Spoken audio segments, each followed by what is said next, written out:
Well, I'm 50 years old.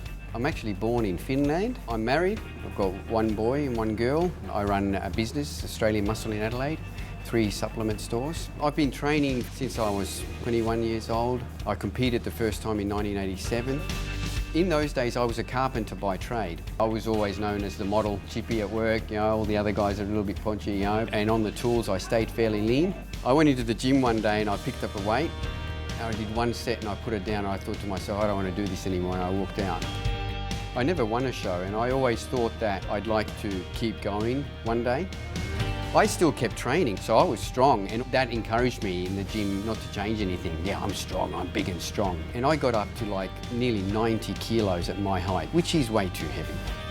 My son started working in the store with me, so he was learning the ropes. He started training with us. I bought some weights from the shop and a bench, and he trained at home, and he was sort of training, and I was saying, yeah, you're never going to be as big as your dad, mate, look at your dad, I'm nearly 90 kilos, And he turned around and goes, yeah, but I'm not fat.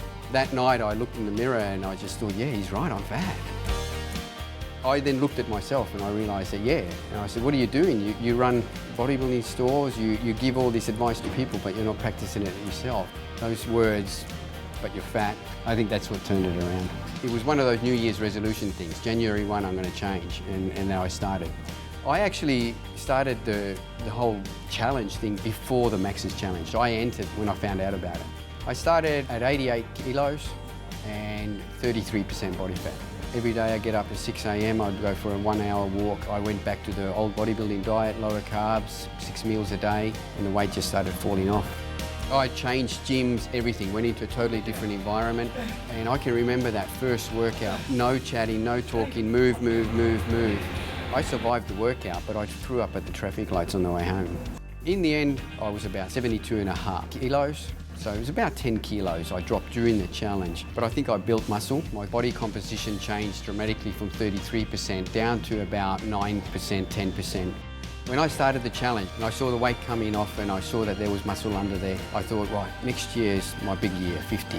So let's set up a goal and compete then. I trained hard and I was disciplined, and it was about 2 weeks before that April 28th show. I went to Justin, I think I'm going to pull out of this one. He goes, why? My body's not responding. He sort of goes, take off your shirt. And he had a look at me and he goes, you're in good condition. And he goes, your diet shit. So he turned me around, and within a week I could see it. My metabolism changed, my body composition changed. I filled out, I started losing fat, and then he goes, right, now we've got 4 weeks and now we're going to get you into really good condition.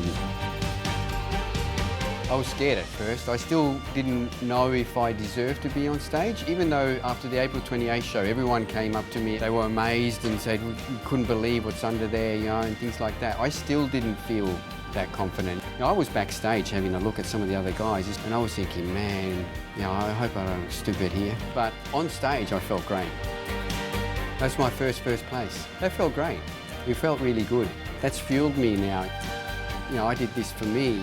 If someone can somehow get their focus from what I'm doing, well, that's really great. Having my before and after pictures in every shop is really good. It motivates my customers, and we've been able to help them. A lot of our customers are doing the challenge this year.